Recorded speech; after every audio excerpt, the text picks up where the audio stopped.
O áudio que vocês vão ouvir agora é parte do podcast Xadrez Herbal. Caso vocês queiram ouvir mais sobre esse assunto e outros temas de política internacional, é só ir em xadrezherbal.com.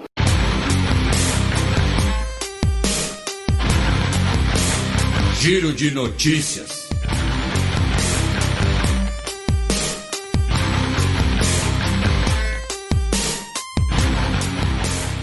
Notícia do sábado retrasado, dia 23 de maio. Primeiro petroleiro iraniano chega às águas venezuelanas sem interferência dos Estados Unidos. A gente havia comentado 2 semanas atrás, né, que nós tínhamos 5 petroleiros iranianos indo até a Venezuela. Venezuela e Irã, né, acabam ficando muito próximos, porque ambos são alvos de sanções dos Estados Unidos. Então, o eixo do mal. Melhor maneira de você contornar uma sanção, né, é com alguém que também seja alvo delas. No caso, o Irã é um país que, além de ter grandes reservas de petróleo, é um país que tem uma capacidade de refino muito grande, ao contrário da Venezuela atualmente, que tem reservas muito grandes, porém não tem a sua capacidade de refino comprometida, tanto pelas sanções, quanto pela fuga de cérebros, quanto por falta de insumos para esse refino. Então, acaba sendo ali uma cooperação entre os dois países. O Irã muito provavelmente está sendo pago em ouro, como a gente comentou 2 semanas atrás. E o primeiro desses navios, né, apesar de toda a atenção, a Marinha dos Estados Unidos dizendo que estavam monitorando a operação, a Marinha venezuelana dizendo que escoltaria os navios em suas águas, mas tudo correu, né, sem grandes problemas, pelo menos nesse primeiro navio. Além disso, ainda na Venezuela, na terça-feira passada, dia 26 de maio, o Supremo Tribunal de Justiça da Venezuela, ele ratificou o Luiz Parra como presidente da Assembleia Nacional Venezuelana. Lembrando que, nesse caso, não se trata mais daquele choque entre o parlamento, controlado pela oposição, e a constituinte convocada pelo Maduro. Se trata do parlamento, propriamente dito, da Assembleia Nacional, com aquela eleição para liderança do parlamento, que o Guaidó disse que ele foi deixado do lado de fora pela polícia, e aí a situação, né, realizou uma manobra para eleger o Luiz Parra, impedindo o Guaidó de ser reeleito. Já os setores pró-Maduro, né, dizem que não, que o Guaidó não tinha os votos para ser eleito e armou todo aquele circo, fez todo aquele escarcéu para mudar o foco do fato de que ele não tinha os votos, e aí ele realizou uma votação paralela, né, na sede de um jornal para se manter como líder, né, do parlamento. Além disso, o Ministério Público venezuelano também anunciou semana passada que iria investigar o partido Voluntad Popular do Guaidó por se ele teria ligações com terrorismo. Por quê? Porque basicamente o setor, né, os aliados do Guaidó, como a gente explicou nos últimos 2 programas, no último mês, né, financiou aquela operação, né, com mercenários no território venezuelano. Então, se o partido do Guaidó teria uma relação direta com isso e seria, então, uma organização terrorista. Tá? E para a gente fechar Venezuela, outras 2 notícias. A primeira é que saiu numa matéria com documentos obtidos pelo Freedom of Information Act, que em 2011 o governo dos Estados Unidos bancou algumas dezenas de milhares de dólares para bandas de rock venezuelanas que produzissem músicas sobre liberdade de expressão e influenciar a juventude venezuelana contra o Hugo Chávez, que na época, né, estava vivo ainda. Né? O Hugo Chávez faleceu em 2013, se não me engano. Então, mas o detalhe aqui esse tipo de coisa, essa denúncia, né, desse evento, desse show organizado, já havia sido feita anos atrás pelo próprio governo venezuelano.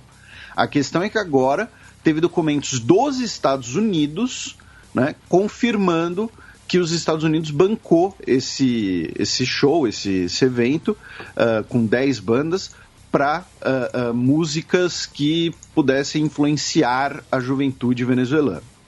E assim, não tem nenhuma teoria da conspiração nisso daqui, né? A gente conhece vários exemplos históricos do governo dos Estados Unidos, de outros governos, né, realizando operações para influenciar a opinião pública em outro país, né? Então, tanto da CIA quanto da KGB, enfim. Não é teoria da conspiração, um cara publicou tal, não.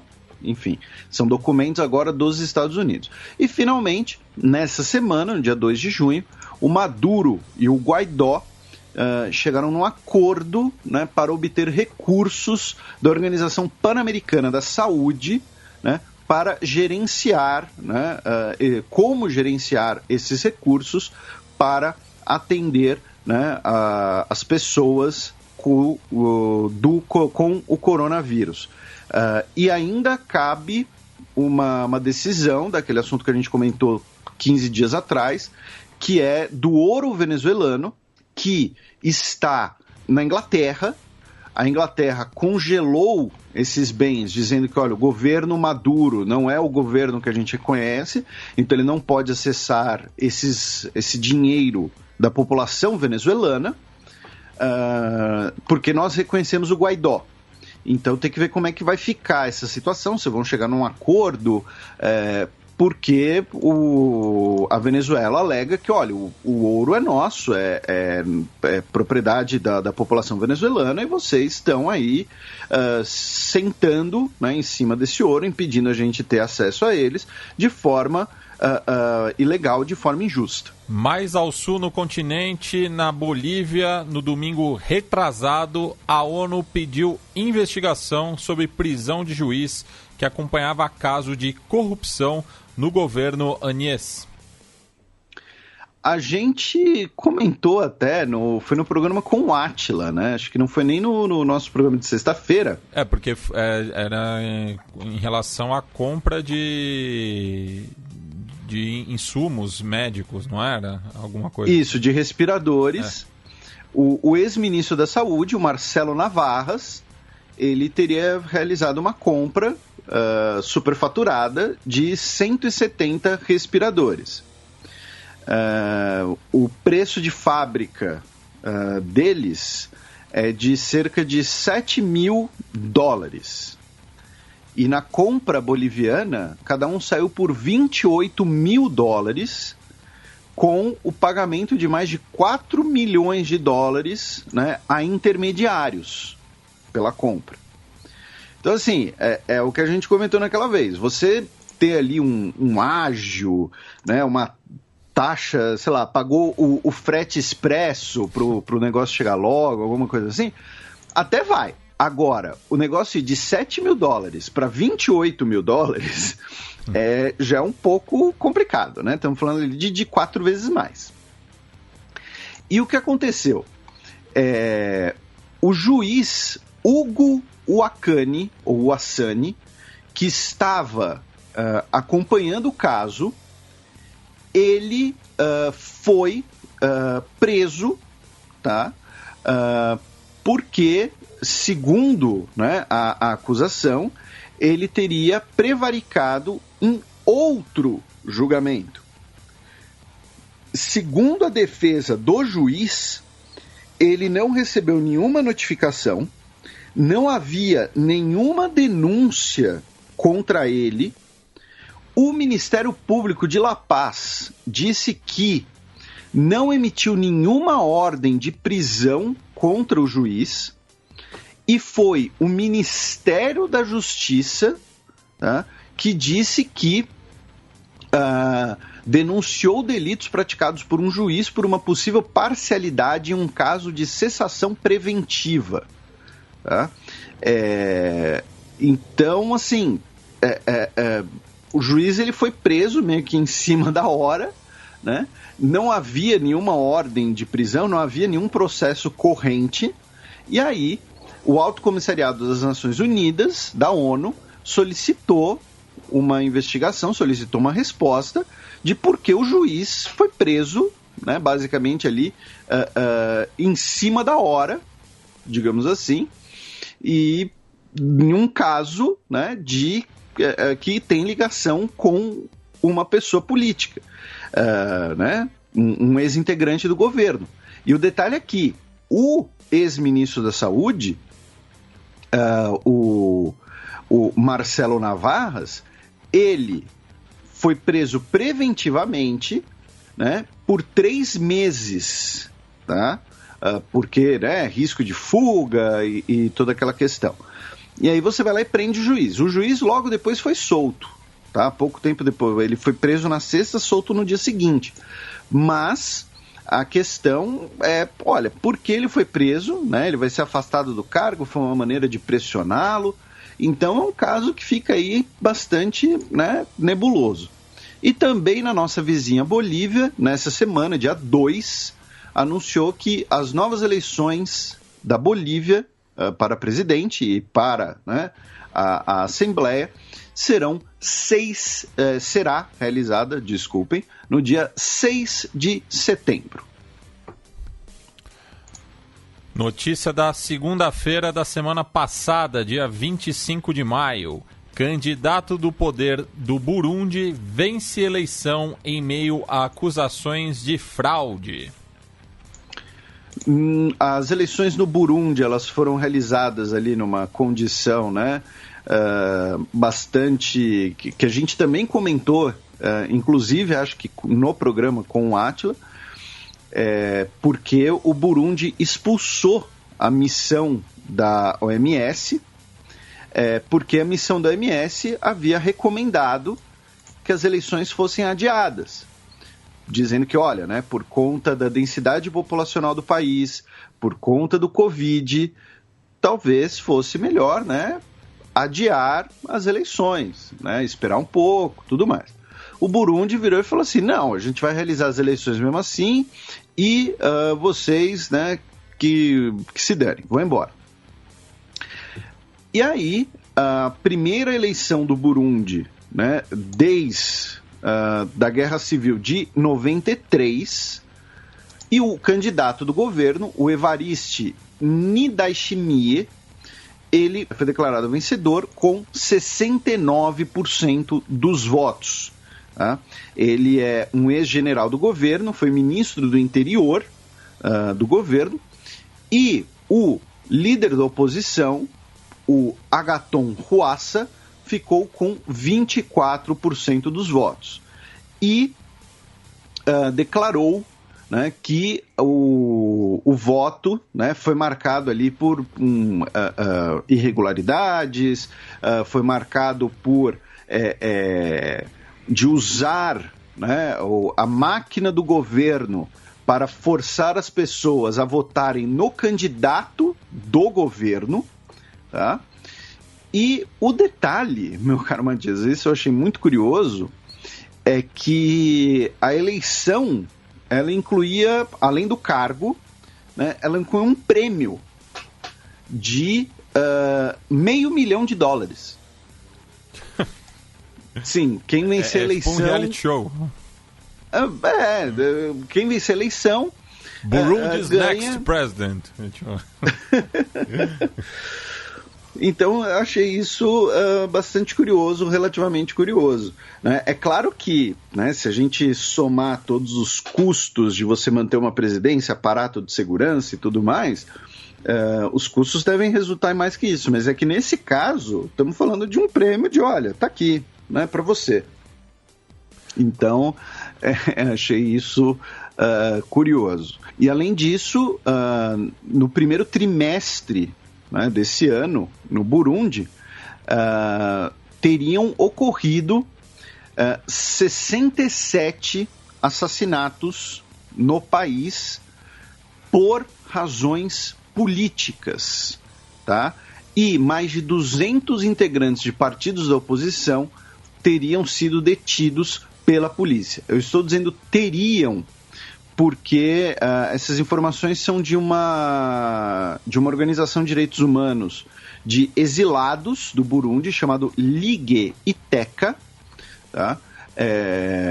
Ligue de liga em francês, e que o governo do Burundi, é claro, denuncia esses números, diz que é coisa são intrigas da oposição, de pessoas exiladas e tudo mais. Então, tá aí, eleições no Burundi, o resultado que foi realizada mesmo durante a pandemia. Vamos ver como é que estará a notificação de casos no Burundi aí nas próximas semanas. E também, para a gente ficar só um comentário, Felipe, eu vi no último Last Week Tonight de que a grande preocupação em relação às eleições nos Estados Unidos, né, que está se discutindo qual a melhor forma de serem feitas, não é precisamente com os eleitores, porque no trajeto eles acabam cruzando com poucas pessoas, mas é com os mesários, que muitas vezes são idosos e podem chegar a um contato de 200 pessoas durante o escrutínio. Porque, né, todo mundo vai entrando, vai lá, dá o documento, faz. Tem razão. Não tinha pensado nisso. Uma excelente observação. Essa coisa do perfil eleitoral também, do perfil demográfico também, acho que é porque agora eu não me lembro direito, a gente até estudou isso quando a gente comentou as últimas eleições, mas que os mesários, se não me engano, muitas vezes são voluntários, né? E aí são pessoas que estão fora do mercado de trabalho, alguma coisa assim. E perto ali do Burundi, não chega a ser exatamente vizinho, mas no Quênia, um garoto de 9 anos de idade, chamado Stephen Wamukota, ele recebeu um prêmio do presidente do Quênia. Ele vive numa vila no oeste do país, na vila de Mukwa, e ele recebeu um prêmio por ter construído uma máquina, né, um aparato para que você possa lavar as mãos sem ter contato. Ali tem ali como se fosse um balde, uma garrafa e um dispenser de sabão, e tudo acionado por pedais. Tá? Então, em vez de você ter que encostar na torneira, girar a torneira e tudo mais, então é com pedais. E aí ele recebeu a ordem presidencial dos serviços patrióticos do Quênia e, além disso, ele disse que quer ser um engenheiro, e o ministro da Educação do Quênia disse que ele terá todos os seus estudos custeados pelo governo por conta ali da sua invenção de poder lavar as mãos usando um pedal. Aí é claro que algum espírito de porco provavelmente vai comentar que, mas né, parece uma geringonça feita ali com tábuas de madeira e tudo mais, mas assim, obviamente é algo que o garoto fez de improviso, fez na criatividade mesmo, não é que ele tinha um laboratório à disposição dele, tá? Então, tá aí, parabéns pro nosso ouvinte, vou fingir que ele é nosso ouvinte, o garoto Stephen Wamukota, e seu prêmio e sua carreira nascente aí de engenheiro aos 9 anos de idade. Notícia da terça-feira da semana passada, dia 26 de maio. Estados Unidos acusam Rússia de enviar aviões para apoiar facção da guerra na Líbia. A Rússia teria enviado, né, aviões de combate para apoiar o Califa Haftar na Líbia.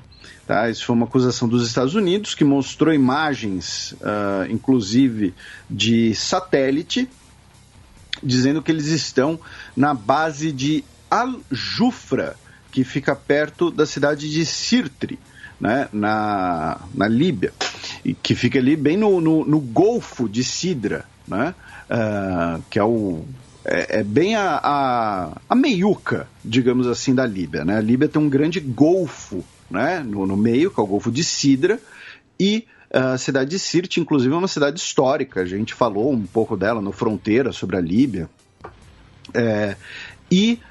Os Estados Unidos denunciou que a Rússia teria enviado aviões para apoiar, né, o Khalifa Haftar. E junto com isso, o governo de acordo nacional retomou o controle de Trípoli, né, expulsando tropas do general Khalifa Haftar do aeroporto. Tá? A cidade de Trípoli não chegou a ser tomada pelas forças do Khalifa Haftar, porém, ela estava cercada pelas tropas dele, que haviam, como eu disse, tomado o aeroporto. Então, as forças do governo realizaram essa ofensiva com apoio, né, militar turco, tá? E conseguiram retomar o aeroporto e expulsar as tropas do Khalifa Haftar da região. Essas duas notícias acabam sendo um ótimo exemplo do que a gente comentou semanas atrás, meses atrás, aqui no programa, que é a Líbia vai virar a nova Síria, no sentido não de um país devastado por uma guerra, porque a Líbia já estava devastada, mas de que agora a Líbia vai se tornar um emaranhado de interesses das potências e de interferências de outros países, com alianças, contra-alianças. No caso, estamos falando aqui de alguns países árabes, como o Egito e a Rússia apoiando o Khalifa Haftar, com a Turquia, o Catar apoiando o governo em Trípoli, que é o governo reconhecido internacionalmente, e a União Europeia dividida ao meio, né, sobre quem apoiar, né, com a França apoiando um lado, a Grécia apoiando o outro lado, né. Então, infelizmente, isso significa que a coisa não vai ficar mais simples no futuro próximo. Pelo contrário, a tendência é que ela vai ficar ainda mais complicada. E ali do lado, né, no Sudão, diversas organizações civis e ativistas do Sudão mandaram, né, uma carta à União Africana pedindo que a missão em Darfur, que envolve cerca de 26 mil peacekeepers da ONU e da União Africana, a UNAMID, seja mantida, tá? Tenha o seu mandato estendido. Por quê? Porque o mandato dela vence em outubro e ela seria substituída por uma missão política.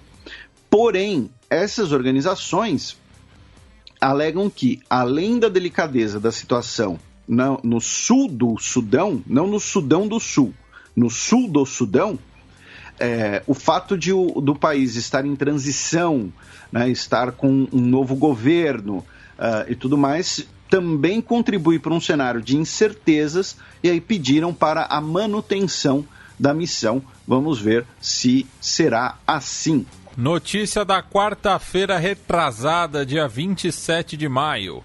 Relatório acusa forças nigerianas de tortura e detenção ilegal de crianças. A Anistia Internacional disse que cerca de 10 mil pessoas morreram sob custódia desde 2009, tá? Por conta no contexto do conflito do Boko Haram, dizendo que pessoas foram detidas, foram torturadas, foram inclusive detidas num centro para prisioneiros que receberia até ali financiamento britânico via convênios entre o governo nigeriano e o governo britânico.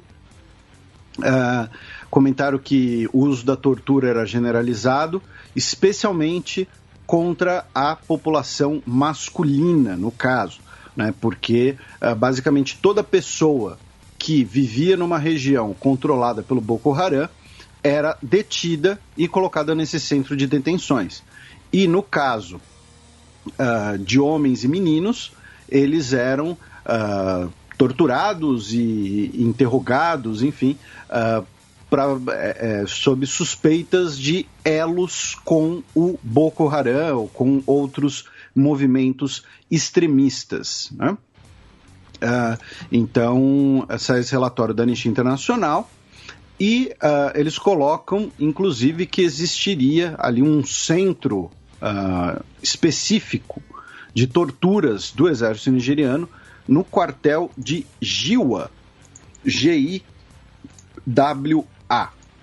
Além disso, teve um caso de violência na Nigéria, na cidade de Benin, né, Benin City, que uma estudante de biologia de 22 anos de idade, chamada Vera Omozua, ela estava numa igreja onde ela foi encontrada inconsciente depois de sofrer violência tanto sexual quanto física, e ela veio a falecer e gerou muitos protestos na cidade por conta da violência do crime, né, das circunstâncias do crime, dizendo que ela ia para a igreja para estudar, porque não tem biblioteca no bairro onde ela reside, e inclusive teve uma hashtag que ficou no topo do Trend Topics da Nigéria. O pastor da igreja disse que coloca toda a estrutura da sua igreja à disposição das autoridades, das investigações e tudo mais. Então, infelizmente, fica 2 registros sobre a Nigéria, né? Infelizmente, 2 registros tristes sobre a Nigéria nesse programa. Notícia da última sexta-feira, dia 29 de maio. Procuradoria abre ação contra Macri por escutas ilegais na Argentina. A Procuradoria Federal da Argentina abriu, né, esse processo porque ele teria usado a Agência Federal de Inteligência para escutas em funcionários do governo, empresários, sindicalistas e líderes opositores. Também foi acusado Gustavo Arribas, que era o titular da Agência Federal de Inteligência, e que, além de ser amigo pessoal do Macri, ele teria recebido ali uma grana de uma construtora teuto-brasileira. Faz tempo que a gente não fala do Odebrechtquistão, né? É verdade. Acho que os nossos ouvintes mais novos... Com a pandemia ficou meio escanteado. Acho que eles nem devem ter ouvido antes a expressão Odebrechtquistão. Né? Então, mas eles foram denunciados, e o detalhe é que a denúncia foi apresentada pelo atual chefe da Agência Federal de Inteligência, que dizem que os e-mails de quase 100 pessoas foram espionados sem que houvesse uma ordem judicial, e aí está incluso uma série de pessoas, incluindo o apresentador Marcelo Tinelli, que é presidente do São Lourenço. Sim, talvez a figura midiática mais famosa da Argentina da atualidade. Só para exemplificar, né, ele seria tipo o Faustão argentino, porque ele apresenta o Bailando por um Sueño, se eu não me engano. Acho que essa é a versão argentina. Do Dança dos Famosos. Do Dança dos Famosos. Então tá aí.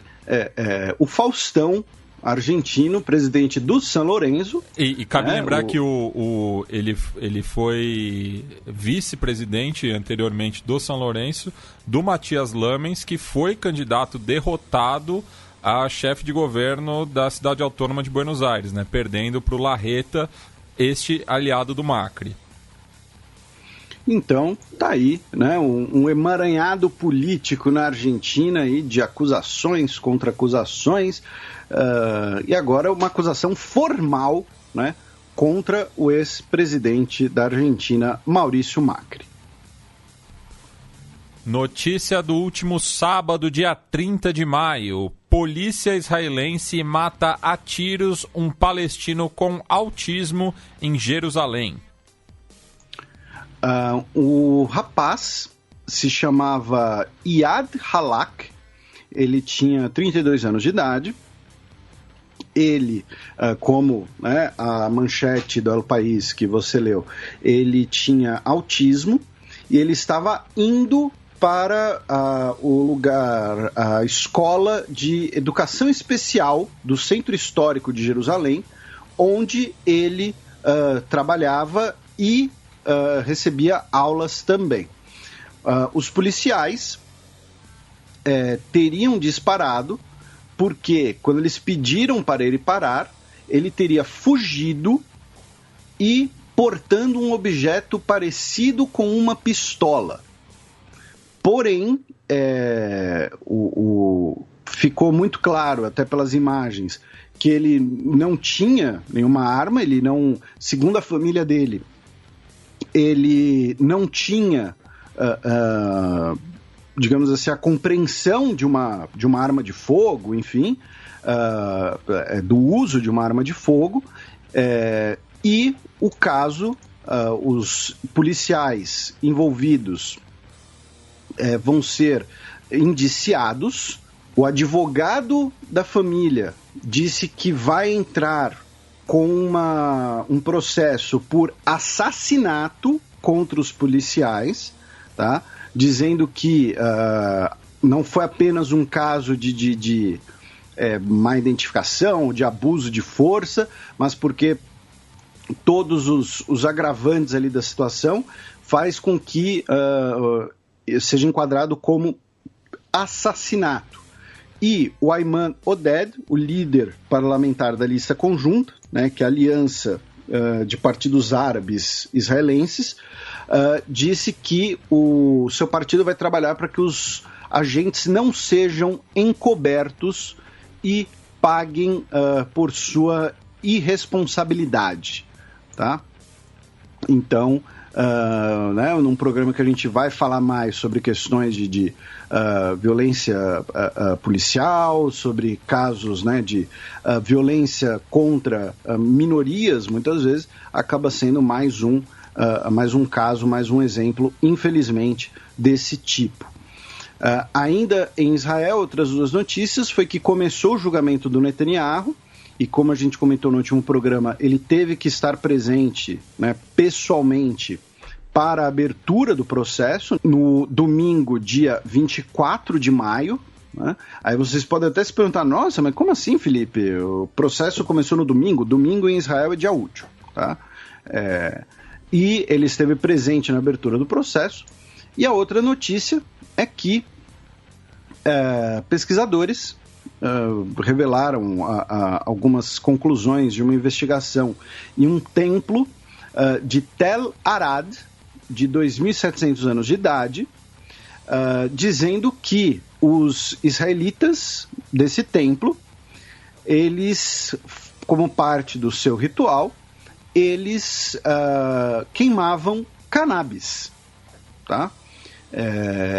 Já existiam registros escritos sobre o uso, né, de potencialmente, né, cannabis por antigos israelitas, porém essa é a primeira vez que nós temos registros arqueológicos, né, desse uso, que estavam num altar, e muita gente especula, né, se que a cannabis também podia ser usada no templo de Jerusalém, Tá? E no caso desse templo em Arad, ele era importante porque ele fazia parte ali de uma fortaleza montanhosa no que seria a fronteira, né, sul do reino de Judá. Fica ali ao sul de Jerusalém, um pouco ao sul do Mar Morto, perto ali entre aspas, né, fronteira com o deserto do Negev, né? Então, tá aí. Notícia da última quarta-feira, dia 3 de junho. Suspeito de genocídio em Ruanda deve enfrentar tribunal da ONU, segundo a justiça francesa. A justiça francesa encaminhou o Félicien Kabuga, que foi preso, né, 3 semanas atrás, depois de 2 décadas, né, mais de 2 décadas, foragido, e ele deve ser enviado para o tribunal em Haia, não o Tribunal Penal Internacional especificamente, tá? Mas é o tribunal residual dos tribunais da década de 90, que é esse mecanismo, como o próprio nome diz, perdoe a redundância, né? Mecanismo residual para os tribunais de Ruanda e da antiga Iugoslávia. Tá? Então, assim, onde os casos são arquivados, onde os casos em aberto, né, onde os casos, enfim, são guardados, não sei o melhor termo jurídico para isso, e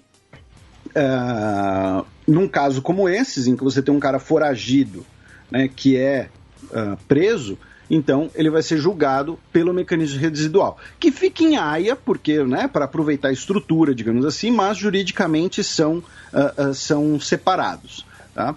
A defesa alegava que ele tinha um estado de saúde frágil para ser enviado, e eu falo pataquada. Além disso, também em relação a Ruanda, meu caro Matias, antes de você passar, a Igreja Anglicana reinstaurou o Jonathan Rumuliza, tá? Que havia deixado, né, o seu posto como padre de paróquia em Worcestershire, depois ele ter sido acusado de ter colaborado no genocídio em Ruanda em 1994. Tá? Isso foi 6 anos atrás. Tá? Depois disso, ele foi colocado numa folga especial na geladeira, né? E esse mês ele foi reapontado para uma igreja na diocese de Manchester, porque o governo encerrou, né, a sua investigação sobre a permanência dele, porque ele havia solicitado asilo, e aí essa solicitação foi colocada em suspenso, dizendo que ele poderia estar implicado em crimes contra a humanidade, tá? Porém, depois a investigação, o caso foi fechado, tá? E aí a igreja o designou novamente para uma paróquia, no caso agora em Manchester. Tá? Se vocês quiserem, na imprensa britânica tem vários detalhes sobre o caso ali, o julgamento, enfim, tudo mais. Segundo ele nunca participou do genocídio, e ele pede desculpas por não ter denunciado e falado contra o que estava acontecendo. Porque uma das acusações contra ele é que ele seria ali uma espécie de porta-voz dos Hutus.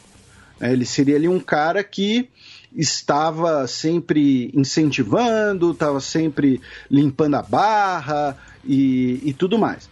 Então, assim, ele disse, olha, eu não fiz nada, não matei ninguém, mas eu deveria ter falado contra, tá?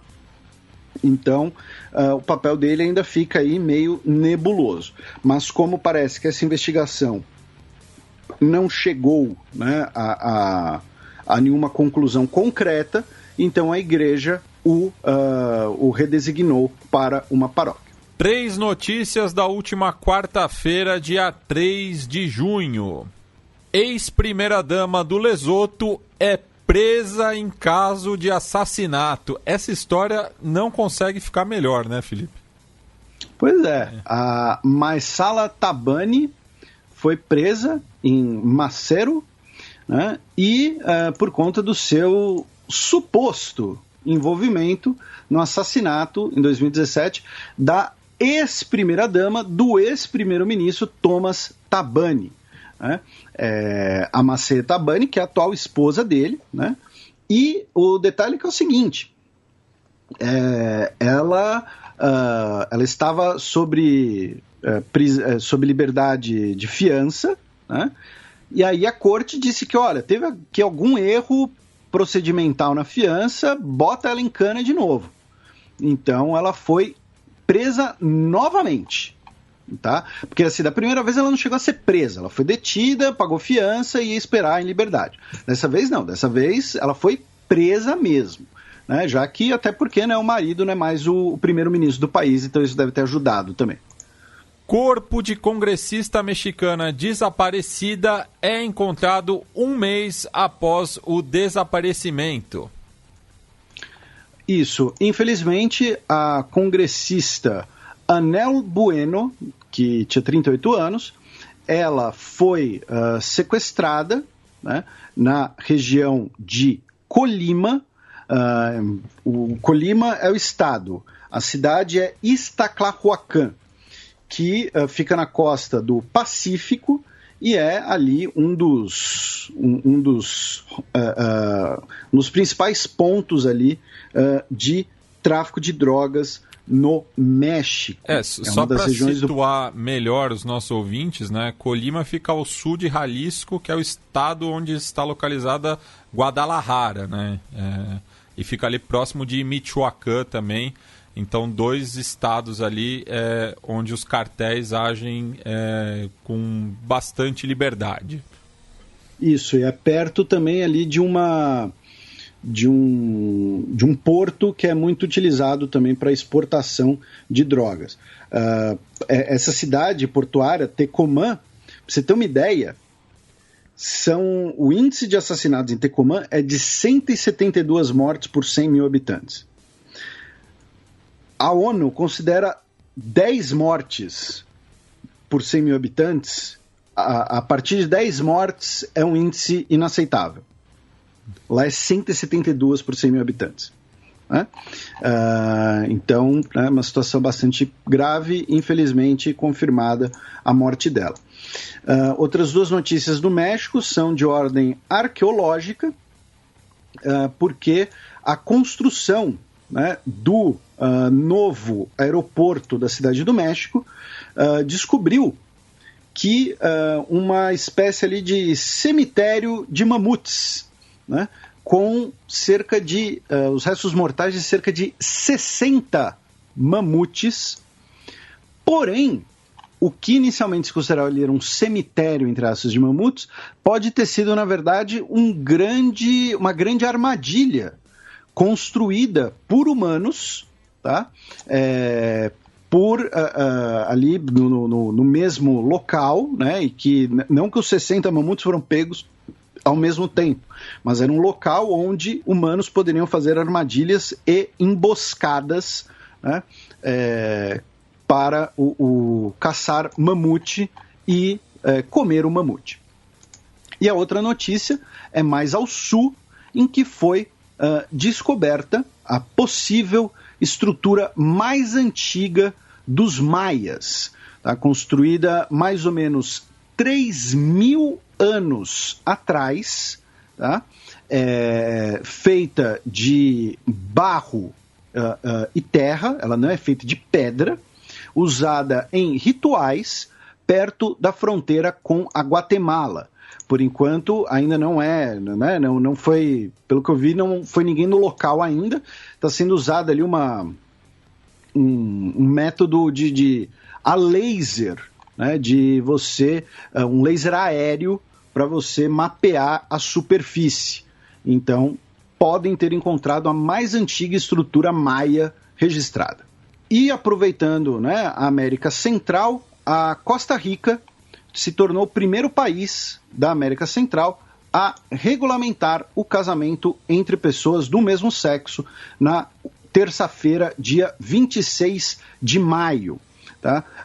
As primeiras cerimônias, né, planejadas tiveram que ser canceladas, né, por conta do coronavírus, porém os primeiros casamentos, né, as primeiras assinaturas, né, já foram registradas. E aí o primeiro o primeiro casamento na Costa Rica, minutos depois da meia-noite, ou seja, o juiz deve ter recebido ali hora extra, foi entre Dunia Araya e Alexandra Queiroz, tá, que se casaram em San Isidro de Herédia, diante de uma tabeliã com máscara e que foi transmitida pela televisão. Tá? Então a tabeliã deve ter recebido aí um adicional por ter que trabalhar à meia-noite, né? Porque, né, por mais que, né, que seja uma lei muito bem-vinda, ter que trabalhar à meia-noite é sempre complicado. Um abraço aí a todos os nossos ouvintes que são enfermeiros, médicos, socorristas, bombeiros, policiais, ou então o pessoal que às vezes tem que ficar de plantão no escritório mesmo.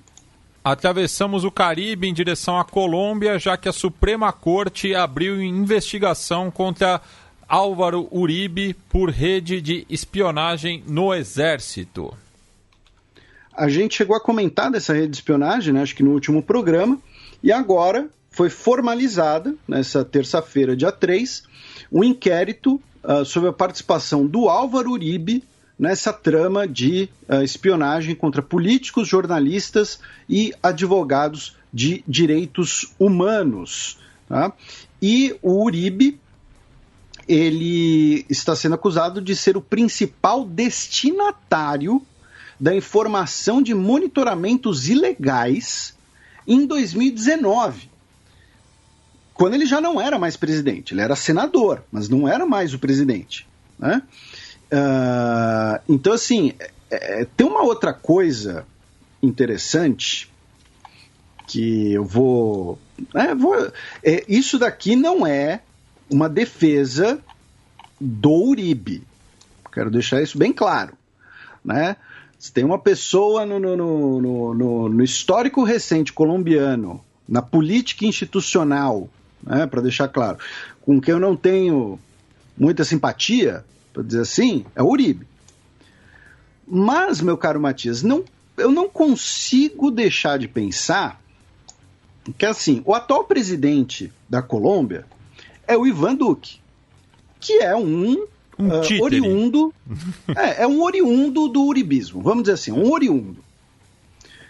Então, assim como o Lenin Moreno rompeu com o Rafael Correa para talvez demonstrar uma identidade própria, conquistar um espaço próprio, eu não consigo deixar de pensar que pode ter alguma coisa assim não, sabia? Que o Iván Duque falou, olha, quer saber, o Uribe acha que manda em mim, o Uribe acha que eu sou o boneco dele, então, quer saber, ele vai ver só, vou procurar aqui se tem podre dele, se tiver, vou vazar aqui no Jornal Nacional, o William Bonner que vai ler. Então, eu não consigo deixar de pensar nessa hipótese não. E cabe lembrar, né, que na presidência do Uribe, quando ele assumiu o poder em 2002, 4 dias depois, ele declarou estado de sítio no país e também é acusado de perseguição política de diversos oposicionistas, como o professor Miguel Ángel Beltrán, que foi deportado ilegalmente do México e foi acusado sob delito de rebelião, sem provas concretas, acabou sendo destituído também da Universidade Nacional e teve os seus direitos políticos cassados, além da ex-senadora Piedade Córdoba, o senador Ivan Cepeda e o então prefeito de Bogotá, o Gustavo Petro, que foi o candidato derrotado no segundo turno nas últimas eleições presidenciais.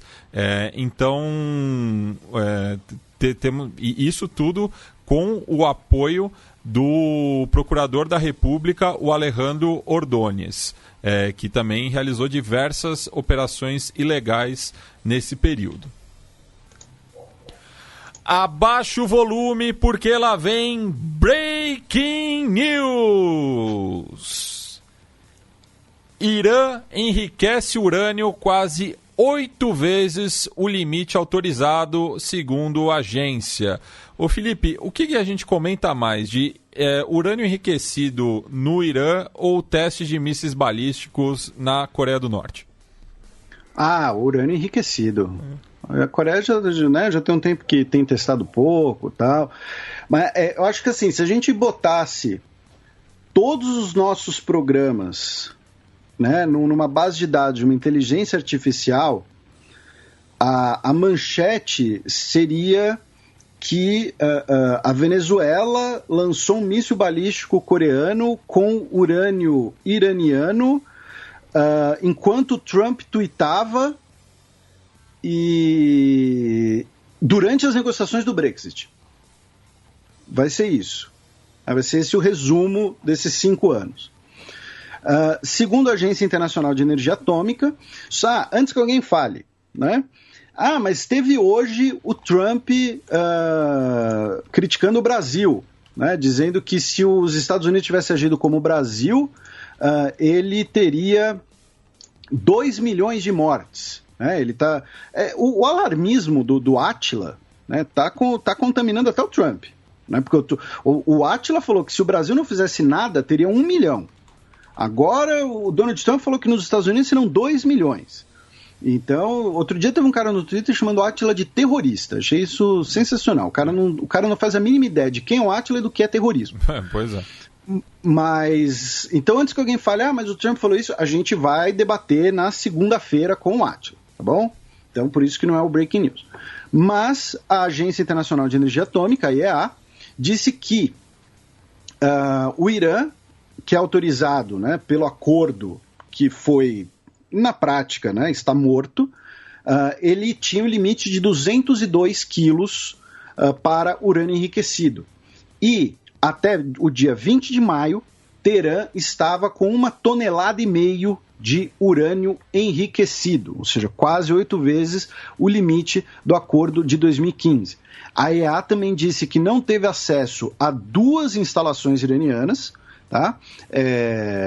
As outras ela teve acesso, mas 2 não teve acesso. Só que assim, é o que a gente já comentou antes. Não adianta a IEA pedir para o Irã cumprir a parte do acordo dele se os Estados Unidos mandou o acordo das favas. Então o Irã também vai mandar o acordo das favas. Então a EA, né, nesse caso, ela fica aqui a gente sempre comenta isso, as agências internacionais elas não têm como passar por cima das soberanias dos países. Né? Então ela fica lá, olha, Irã, deixa eu inspecionar, olha, pelo acordo você não podia fazer isso. E o Irã vai virar e falar, olha, a culpa é dos Estados Unidos. Os Estados Unidos vai falar, a culpa é do Irã, e a EA vai ficar lá no meio. Então, mas de qualquer jeito está aí a informação de que o Irã teria 1,5 tonelada de urânio enriquecido até o dia 20 de maio.